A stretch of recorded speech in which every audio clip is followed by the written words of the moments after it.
Good morning. आपण सायन्सचे काही chapter already पाहिलेले आहेत. आज आपण पुढचा चॅप्टर सुरू करतोय. मी माझं बुक ओपन करतोय. तुम्ही तुमचं बुक ओपन करा. नोटबुक तुमच्या सोबत असेलच, right? So today what we have to start is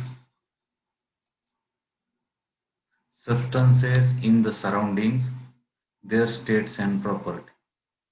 This is our name of chapter, right? सगळं फ्रेश दिसतंय मला आज तुम्ही. छान.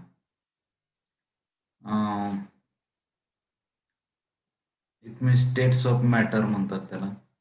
सबस्टन्सेस आपल्या आजूबाजूला जे आहेत ते कोणत्या स्टेटमध्ये आहेत आणि त्याच्या प्रॉपर्टीज कोणत्या आहेत. तर आपल्या आजूबाजूला असणारे सॉलिड, लिक्विड आणि गॅसियस अशा ह्या स्टेट आहेत आपल्याला, राईट? कोणत्या? सॉलिड. सॉलिडचं एखादं उदाहरण सांगता येईल तुम्हाला?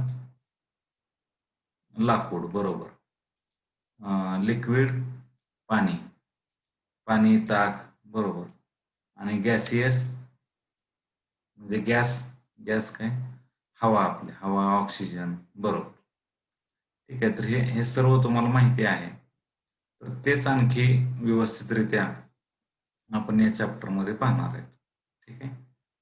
इथे एक एक्सपेरिमेंट करायला सांगितलंय. हा एक्सपेरिमेंट असं सांगतोय, एक भांडं घ्यायचंय, ज्या भांड्यामध्ये पीसेस ऑफ वॅक्स म्हणजे मेणाचे तुकडे घ्यायचे आहेत.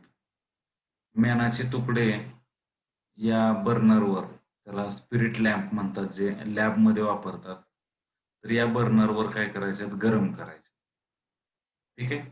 गरम केल्यानंतर काय होईल? तर हे मेणाचे तुकडे काय होणार आहेत? वितळणार आहेत, बरोबर. मग वितळल्यानंतर मेणाचे तुकडे काय होणार आहेत? अशा पद्धतीनं म्हणजे त्याचे तुकडे फॉर्म मध्ये नाहीत राहणार, सगळं असं घट्ट होईल, बरोबर. म्हणजे साखर आपण गरम करतो आणि गरम केल्यानंतर बघा त्याची पातळ होते, त्याला पाक असा झाल्यासारखं होतो. म्हणजे साखर ही पहिल्यांदा कोणत्या स्टेटमध्ये असते? सॉलिड स्टेटमध्ये. आणि परत त्याचं रूपांतर कोणत्या स्टेटमध्ये होतंय? तर लिक्विड स्टेटमध्ये, बरोबर. म्हणजे साखर हे जसं सॉलिड आहे तसं हे वॅक्स काय आहे? सॉलिड आहे. परंतु या वॅक्स पासून हे लिक्विड तयार झालं म्हणजे ह्या प्रोसेसला काय म्हणतात? मेल्टिंग असं म्हणतात. प्रोसेसला काय म्हणतात? Solid when converted into liquid is called as melting. समजलं? हाच तो एक्सपेरिमेंट आहे. म्हणून इथं म्हणलेलं आहे, when a substance changes from one state to another the process is called as change of state of the substance. म्हणजे पदार्थाचं एका प्रकारातून दुसऱ्या प्रकारात रूपांतर झालं की त्याला काय म्हणतात? Change of state. त्याची पदार्थाची अवस्था काय झालेली आहे? बदललेली आहे, राईट. असे कोणकोणते पदार्थ आहेत ही लिस्ट बघूयात आपण. स्पिरिट. स्पिरिट म्हणजे समजा रॉकेल आहे, तर रॉकेल आपण कधी थंडीत आळलेलं बघितलं का? नाही. पेट्रोल, आता थंडीत गाडी चालू होईना काय आणि पेट्रोल घट्ट झालंय, बघितलंय असं? नाही. कोकोनट ऑइल म्हणजे डोक्याला लावण्याचं तेल, बघितलंय ना आपण? थंडीमध्ये काय होतं? घट्ट होतंय. तूप. तूप बघितलंय? थंडही झालेलं बघितलंय, गरम झाल्यानंतर पातळ झालेलं बघितलं. म्हणजे काय? सॉलिड आणि लिक्विड, बरोबर. कॅम्फर. कॅम्फर म्हणजे कापूर. इथं चित्रात दाखवलंय बघा कॅम्फर, राईट. कॅम्फर काय होतो? आगीत टाकला की लगेच तो पेट घेतो, बरोबर. म्हणजे कापूर असतो आणि पेट घेतल्यानंतर डायरेक्ट त्याचं कशात रूपांतर होतं? हवेत होतं रूपांतर. म्हणजे सॉलिडचं डायरेक्ट कशात? गॅसमध्ये. नॅफ्थलीन म्हणजे डांबर गोळी. असं बघितलं का डांबर गोळे आणि उन्हाळा आला आणि ती पगळली अशी? नाही. डांबर गोळीचं डायरेक्ट रूपांतर कशात होतं? हवेमध्ये. ठीक आहे. ह्या अशा काही गोष्टी आपण पाहिलेल्या आहेत. हे आपल्या आजूबाजूच्या गोष्टी आहेत. कोणत्या कोणत्या सांगितल्या मी? स्पिरिट म्हणजे रॉकेल म्हणा सध्या. कारण स्पिरिट म्हणजे काय असतं, त्यात अल्कोहोल असतं बघा. आणि ते अल्कोहोल तुम्ही आजपर्यंत पाहिलेलं नसणार आहे स्पिरिट, म्हणून मी तुम्हाला रॉकेल म्हणतो. इथं कॅम्फर पाहिलंय तुम्ही, पेट्रोल पाहिलेलं आहे, घी पाहिलेलं आहे, कोकोनट ऑइल पाहिलेलं आहे, आणि नॅफ्थलिन बॉल्स पाहिलेलं आहे. अमोनियम क्लोराईड एक नसेल पाहिलं, याला नवसागर असं म्हणतात. ठीक आहे. तर हे पण सॉलिड फॉर्म मध्ये असतं. The state of a substance changes if it is heated or cooled. Every substance in our surroundings is found in either the solid, liquid or gas state. म्हणजे कोणत्याही पदार्थाला गरम केलं किंवा थंड केलं तर त्याची अवस्था बदलते, असं बऱ्याच वेळा होतं. म्हणजे उदाहरणार्थ पाणी आहे, पाण्याला थंड केलं, खूप थंड केलं, काय होतं त्याचं? बरोबर, बर्फ तयार होतो. बरोबर, बर्फाला थोडं गरम केलं, काय तयार होतं? पाणी. पाण्याला पुन्हा गरम केलं, काय तयार होतं? वाफ तयार होते. म्हणजेच कोणती स्टेट आहे रे? वाफ म्हणजे कोणती स्टेट आहे? गॅस. बरोबर. In the 19th century, the scientist J. Willard Gibbs shows that the characteristic property of a substance depends on its physical and the arrangement of particle in it. तर हे solid असणं, liquid असणं, gas असणं हे कशावर अवलंबून आहे? तर त्या पदार्थाचे मध्ये असणारे जे पार्टिकल आहेत, ते पार्टिकल किती अंतरावर बसलेले आहेत त्याच्यावर ते सर्व अवलंबून आहे. मग बघूयात, ह्या 3 स्टेट आहेत ते तुम्ही एक टेबल तयार करा अशाच पद्धतीचा सेम. इथं सॉलिड, लिक्विड आणि गॅस असं लिहायचं आहे. ठीक आहे, लिहिलं? मग सॉलिडच्या पुढे एक उदाहरण लिहा तुम्ही. इथं पहिल्या ह्याच्यात काय लिहिलं? उदाहरणच लिहिलंय. पीस ऑफ आयर्न, लोखंडाचा तुकडा, काय असणार आहे? सॉलिड. इथं काय? वॉटर किंवा ऑइल, हे काय असणार आहे? लिक्विड. आणि गॅस म्हणजे काय? हवा. ही उदाहरणं लिहिलेली आहेत. आता मला सांगा, शेप, या लोखंडाच्या तुकड्याचा शेप कसा असेल? प्रत्येक ठिकाणी वेगवेगळा, बरोबर, जसा तुम्ही कापाल तसा. पण असं आहे का की असं लोखंडाचा तुकडा टेबलावर ठेवल्यानंतर वेगळा, पाण्यात ठेवल्यानंतर तोच तोच तुकडा पाण्यात ठेवला तर त्याचा शेप बदलतो, तोच तुकडा तुम्ही वाळूत ठेवला तर शेप बदलतो, असं काय होतं का? नाही. म्हणजे has a shape its own, त्याचा स्वतःचाच त्याला एक आकार असतो. बरोबर. Retain shape no matter how it is kept. ते कशा पद्धतीने ठेवलाय, उभा ठेवा, आडवा ठेवा, लोखंड त्याचा जो आकार आहे त्याच आकारामध्ये तुम्हाला तो दिसणार आहे. वॉटर, पाणी. आता पाण्याचं बघूया. Does not have a shape of its own. आता हे पाणी बघा, टेबलावर ठेवलं तर त्याचा आकार वेगळा असणार, ग्लासमध्ये ठेवलं तर आकार वेगळा, बादलीत ठेवलं त्याचा आकार वेगळा. बरोबर. म्हणजे तुम्ही ज्या भांड्यामध्ये ठेवाल त्या पद्धतीने त्याचा काय होणार आहे? शेप होणार आहे. Takes the shape of the container, ज्या कंटेनर मध्ये आपण त्याला ठेवूयात त्या कंटेनरचा आकार कशाला आलेला असणार आहे? लिक्विडला. म्हणजे कोणतंही ऑइल असू दे किंवा पाणी असू दे, हे याचा शेप आहे. गॅसचं कसं असेल रे? गॅसला पण शेपच नाही. म्हणजे फुग्यात भरला, फुग्यासारखा, टायर मध्ये भरला, टायर सारखा शेप. बरोबर. त्यानंतर आपली छोट्या तसल्या पिशव्या असतात, कॅरी बॅग म्हणूयात आपण, कॅरी बॅग मध्ये भरला, कॅरी बॅगचा शेप आहे. ठीक आहे. आणि समजा एखादा रिकामं भांड आहे म्हणू आपण, रिकाम्या भांड्यात हवा असते का? नक्की असते. म्हणजे काय? त्या भांड्याचा शेप त्याला मिळाला. म्हणजे गॅसला काय स्वतःचा शेप आहे का? नाहीये. Does not have a shape its on, occupy all the available space. म्हणजे जिथं जिथं मोकळी जागा आहे तिथं तिथं हा जाऊन बसतो, दॅट इज गॅस. आता व्हॉल्यूम, व्हॉल्यूम म्हणजे आता दिसायला कसा त्या पद्धतीने, हॅज अ डेफिनाइट व्हॉल्यूम, म्हणजे याचा व्हॉल्यूम काही चेंज होत नाही. उदाहरणार्थ सॉलिड लाईक शुगर, साखर आहे, जशी जशी आहे तशीच राहणार. सँड जशी आहे तशी. म्हणजे भांड्यात ओतली तरी साखर तशीच आणि ह्याच्यात ओतली तरी तशीच, म्हणजे पातेल्यात ओतली तरी तशीच. साखर बदलते का? नाही. पण कधी बदलते? त्याला हीट केल्यानंतर. ठीक आहे. पण व्हॉल्यूम जनरल नॉर्मल टेम्परेचरला ते कसं राहणार आहे असंच राहणार. लिक्विड वॉटर बघा, it has a specific volume, occupies definite proportion of a container, spread on a flat surface on pouring, flows downwards along a slope. आणि हे कसं आहे, वाहत वाहत जातंय, बरोबर. जिकडे उतार आहे त्या बाजूला पाणी जातंय. ज्या भांड्यामध्ये ठेवू त्या भांड्याचा आकार घेते. म्हणजे पातेल्यात ओतलं पातेल्यासारखा, ग्लासमध्ये ओतलं ग्लास सारखं, परातीत ओतलं परातीसारखा. म्हणजे याचा जो आकार आहे तो सारखा काय होणार आहे, बदलत राहा. म्हणजे स्पेसिफिक व्हॉल्यूम त्याला नाही. स्पेसिफिक आहे, डेफिनेट नाही. ठीक आहे. परत गॅसला ना डेफिनेट व्हॉल्यूम आहे ना specific volume. On changing the pressure on a gas in a closed container, its volume also changes. म्हणजे काय की पंपानं आपण हवा मारतो.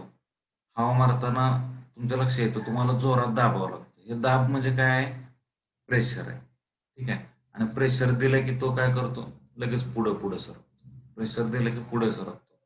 आणि तो ज्यामध्ये असेल त्या कंटेनरचा आकार तो घ्यायला लागतो. म्हणजे टायरमध्ये असेल टायरचा आकार, फुग्यात असेल फुग्याचा आकार.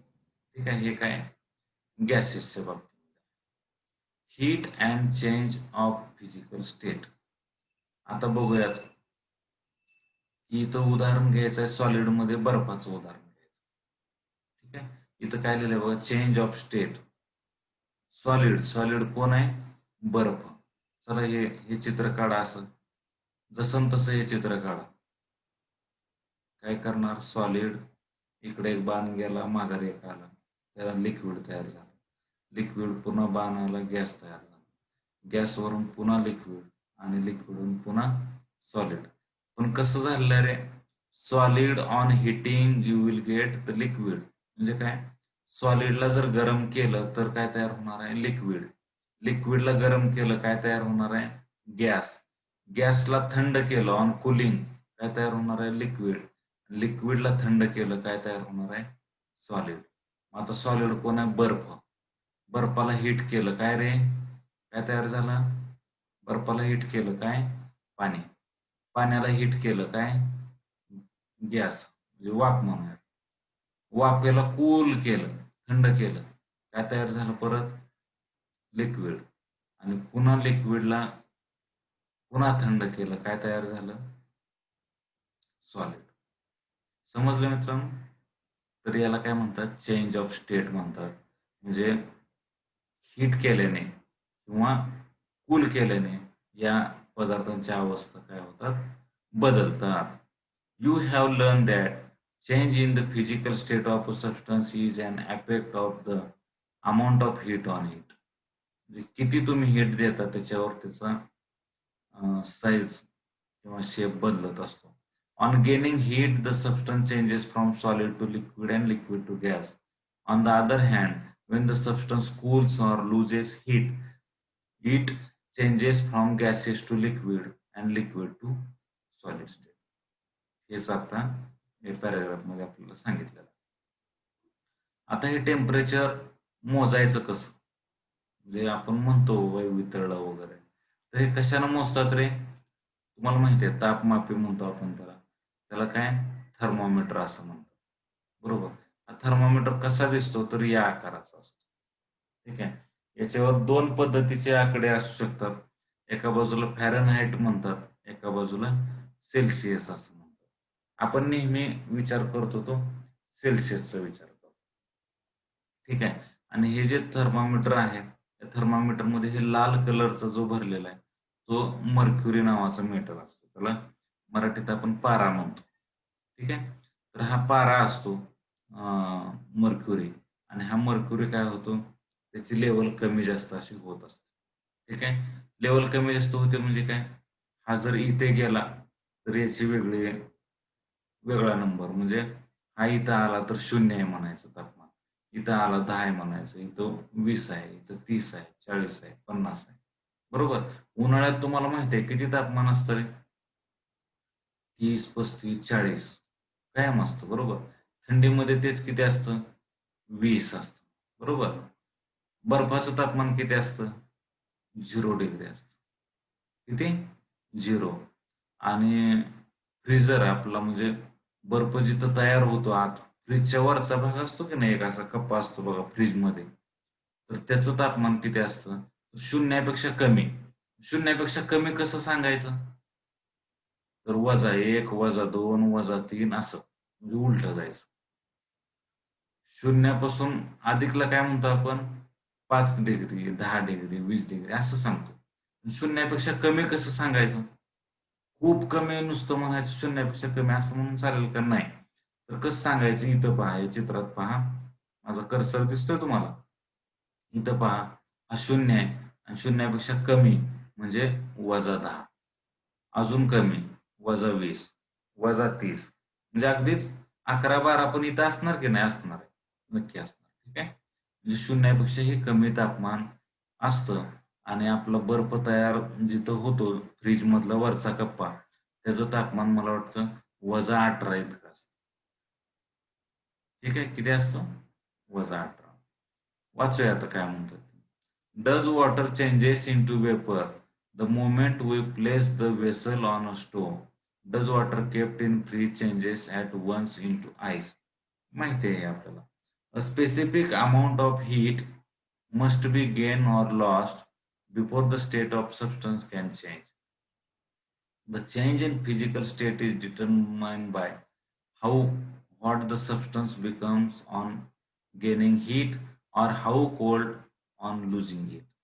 म्हणजे तापमान वाढतं म्हणजे काय होतं, तर ती वस्तू गरम होते. गरम होते म्हणजे काय केलेलं आहे त्याने? हीट स्वतःकडे काय केलेली असते? ओढून घेतलेली असते. ठीक आहे. आणि थंड होतं. म्हणजे आता उदाहरणार्थ बघा, दुधाचं पातेलं आहे, खूप गरम आहे दूध किंवा ग्लासमधलं दूध गरम आहे. आपण काय करतो? पाण्यात ठेवतो. बाहेरून पाणी ठेवतो आपण. ठीक आहे. मग काय होतं? ग्लासमधली जी हीट आहे, जे गरमपणा आहे, तो कशामध्ये जातो? पाण्यामध्ये जातो. बरोबर? म्हणजे त्याला काय म्हणायचं? लूजिंग हीट, म्हणजे हीट काय झाली? कमी झाली, लूज झाली. मग इथं तेच म्हणलेलं आहे.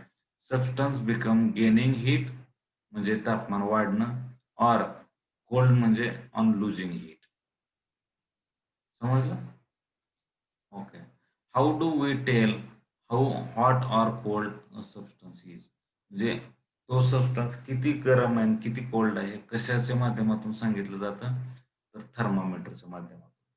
When a substance gets heat, it becomes warm and then hot.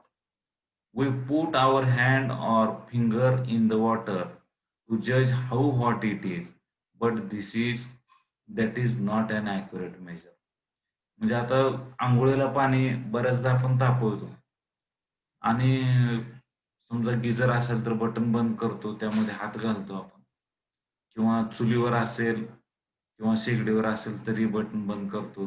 चुलीवर असेल तर आपण डायरेक्ट हात घालतो आणि म्हणतो, "हां, गरम झालंय आता, चांगलं गरम झालेलं आहे." चांगलं गरम असं हे काय हातानं मोजणं म्हणजे असं होईल का, की मी म्हणलं नाही चांगलं आहे आणि दुसरा म्हणणार, "नाही, नाही, अजून एवढं कडक नाही झालं." मग हे कडक हे असं हे काय मोजण्याची पद्धत आहे का रे? नाही. तर हे पाणी किंवा कोणताही पातळ पदार्थ मोजण्यासाठी काहीतरी काय असलं पाहिजे? इन्स्ट्रुमेंट असलं पाहिजे आणि ते आहे हे thermometer. Besides if the substance is very hot we could get स्कॅल्ड.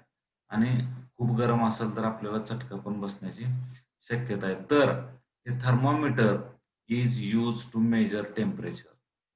Degree Celsius असं म्हणतात त्याला. हे हे असं लिहायचं हां. डिग्री म्हणजे काय? बघा छोटासा छोटासा एक सर्कल काढायचा असं वरच्या बाजूला आणि सेल्सिअस म्हणजे हे मोठा सी काढायचा. ठीक आहे. Is the unit of measuring temperature, आणि याला असं म्हणतात. म्हणजे आज खूप गरम व्हायला लागलं आणि तापमान किती गेलं तर 40 डिग्री सेंटीग्रेड गेलं, असं आपण सांगतो. बरोबर. So there are several types of thermometers available nowadays and digital thermometers are frequently use. हे काचेच्या थर्मामीटर पेक्षा डिजिटल पण आता आहेत. ठीक आहे. हे अशा पद्धतीचे असतात. इथं इथं खाली दिले हे चित्र, हे असं. ठीक आहे. त्यात काय असतो, कसं असतो काय माहित नाही. पण इथं असं डायरेक्टली नंबर येतो आणि ते नंबर म्हणजे टेम्परेचर आहे असं कळतं. किंवा आपल्याला ताप आल्यानंतर डॉक्टर पण थर्मामीटर वापरतात बघा. बरोबर. आपल्याला असं तोंडामध्ये पकडायला लावतात किंवा काखेमध्ये पकडायला लावतात. ठीक आहे. मग काखेमध्ये पकडल्यानंतर आपल्याला डॉक्टर सांगतात, एवढा ताप आहे आणि कमी आहे, जास्त आहे. मग ते त्या पद्धतीने ते सांगतात. ठीक आहे. थर्मामीटरचा उपयोग समजला? ओके. आता हे थर्मामीटर वापरायचा कसा? हे पहा इथं काय केलंय, एक बिकर घेतलेलं आहे. बिकर म्हणजे काय असतं? काचेचं असं लॅबमध्ये वापरायचं एक भांडं असतं या आकाराचं. ठीक आहे. त्यामध्ये काय घेतलेलं आहे? बर्फाचे तुकडे घेतलेले आहेत, आईस. आणि त्या आईसमध्ये हा थर्मामीटर डिप केलेला आहे, बुडवलेला आहे. आणि मग इथं लक्षात येईल की आईसचं तापमान किती आहे. ठीक आहे. तर आईसचं तापमान किती असतं रे? 0 डिग्री. 0 डिग्री. ठीक आहे. Take a thermometer from the laboratory. The bulb at its lower end is filled with mercury. म्हणजे हा जो थर्मामीटर असतो, थर्मामीटरला एक तोंड असतं आणि एक मागची बाजू असते. ठीक आहे. तर त्याचं तोंडला बल्ब असं म्हणतात. ज्या बल्बमध्ये काय असतो? पारा असतो, म्हणजे मर्क्युरी असतो. आणि तो असा खूप चमकणारा असतो भाग, तोंडाचा भाग. आणि ते तोंड काय करायचंय? तुम्हाला ज्याचं टेम्परेचर मोजायचं आहे, तर त्यामध्ये काय करायचंय? डीप करायचं, बुडवायचं आपल्याला. You will see a scale next to the mercury column. Reading the figure near the level of the mercury tells us the temperature of air around the bulb of the thermometer. Hold the thermometer in water so that the bulb is completely immersed in the water and read the temperature of the water. Repeat the activity taking some hot water in one vessel and cold water or ice in another. Note the temperature. आणि thermometer सोबत थोडं खेळून बघा, की असं हवेचं तापमान किती आहे बघायचं, असं सरळ पकडायचं. ठीक आहे. कशा पद्धतीचं असेल, समजा हे असं आहे. ठीक आहे. इथं इथं तुम्हाला दिसेल, हे हे माझ्या समोर जे आहे ते काय टिप आहे असं समजूयात त्या थर्मामीटरचं. असंच हवेत पकडलं तर आत्ता जे इथं दाखवतं टेम्परेचर ते कशाचं असणार आहे? तर ते हवेचं तापमान असणार. तेच मी काय केलं, पाणी घेतलं, पाण्यामध्ये डीप केलं, तर कशाचं तापमान मिळणार आहे मला? पाण्याचं. तेच मी बर्फामध्ये डीप केलं तर कशाचं कळणार आहे? बर्फाचं. लक्षात आलं? तर अशा पद्धतीने याचं तापमान मेजर करायचं आहे. इथं काही तापमान आपल्याला दिलेले आहेत. ठीक आहे. हे एक्सपेरिमेंट करताना केअरफुली करा म्हणतात. की काय करायचं, हे अशा पद्धतीने, याला कोनिकल फ्लास्क असं म्हणतात. या कोनिकल फ्लास्कमध्ये पाणी घ्यायचं आहे आणि त्याला गरम करायचं. गरम केल्यानंतर काय होणार आहे? आपल्याला हे माहिती आहे, म्हणजे कोनिकल फ्लास्कच घ्यावा असं काय नाही. ग्लासमध्ये जरी आपण गरम पाणी ओतलं तरी लक्षात येतंय की गरम पाण्यातून काय होतात? वाफा अशा बाहेर पडतात. बरोबर. आणि जिथून आपण आग लावलेली आहे किंवा म्हणजे त्याला जो भाग गरम होतो ह्या ग्लासचा, तर त्या भागातून असे बुडबुडे वर येताना दिसतात. बरोबर. पाणी गरम करताना कधी पाहिलंय की नाही बुडबुडे वर येतात? बुडबुडे म्हणजे काय? समजा हे हे हे ते पहा तुम्ही व्यवस्थित. काय होणार आहे? इथं इथं समजा आपण गरम केलेलं असेल. तर गरम केल्यानंतर इथलं इथलं जे पाणी आहे, त्या पाण्याचं कशात रूपांतर होणार आहे? वाफेत रूपांतर. So water is converted into gas. आणि हा गॅस काय होणार आहे? इथून असा ह्या पाण्याच्या मधून असा बाहेर पडतो. म्हणजेच काय असणार आहे? बुडबुडे. अंडरस्टँड? त्याला म्हणजे काय म्हणूयात आपण? पाणी बॉईल झालं असं म्हणतो. ठीक आहे. पाणी गरम झालं. आणि मग हे बॉइलिंग वॉटरचं टेम्परेचर, पाणी किती डिग्री सेंटीग्रेडला गरम होतं, तर हे परीक्षेला विचारले जाणारे प्रश्न आहेत. तर हे लक्षात ठेवा. बॉइलिंग ऑफ वॉटरचं टेम्परेचर किती आहे? 100 डिग्री सेंटीग्रेड. ठीक आहे. तर पाण्याला उकळी कधी फुटते? तर 100 डिग्री. राईट. तर पाण्याचा बर्फ कधी होतो? Freezing water. बर्फ म्हणजे पाणी त्या फ्रीजरमध्ये ठेवल्यानंतर त्याचा बर्फ होतो. तो किती टेम्परेचरला होतो? तर 0 डिग्री सेंटीग्रेड. ठीक आहे. हे लक्षातच ठेवायचं आहे बाळा. त्यानंतर मगाशी म्हणलं तसं हिवाळ्यामधलं तापमान किती असतं? तर 15 डिग्री सेंटीग्रेड असतं. उन्हाळ्यामधलं किती असतंय? 35 डिग्री सेंटीग्रेड किंवा त्यापेक्षा जास्त. फ्रीजच्या आतमधलं तापमान 5 डिग्री सेंटीग्रेड. फ्रीजरच्या आतमधलं तापमान -18 डिग्री सेंटीग्रेड. किती? -18. आता वजा काय विचारणार का रे? काय नाही. म्हणजे शून्यापेक्षा कमी कमी कमी कमी गेलं. शून्यापेक्षा कमी -1, त्यापेक्षा कमी -2, त्यापेक्षा कमी -3, त्यापेक्षा कमी -4 आणि त्यापेक्षा कमी हे -18. लक्षात येते? म्हणजे फ्रीजर मधलं तापमान हे सगळ्यात कमी असतं. बॉडी टेम्परेचर, आपल्या शरीराचं तापमान किती असतं? 37 डिग्री सेंटीग्रेड असतं. बरोबर. म्हणजे थंडीमध्ये बघा असं मम्मीच्या कुशीत झोपल्यानंतर आपल्याला गरम वाटतं. बरोबर. का? कारण बाहेरच्या तापमानापेक्षा शरीराचं तापमान हे काय असतं? जास्त असतं. किंवा आपणच बघा थंडी वाजायला लागल्यानंतर असं असं असं असं करतो. करतो की नाही? तर असं करतो म्हणजे काय करतो आपण? हातावर हात चोळतो म्हणजे काय होतं? आपल्या शरीराची उष्णता जी आहे ते आपण वापरतो. कशासाठी? की आणखी गरम करणं. लक्षात येतंय? बॉइलिंग. आता हा बॉइलिंग काय कन्सेप्ट आहे? बॉइलिंग आत्ताच सांगितलं की पाण्याचं बॉइलिंग पॉईंट किती आहे?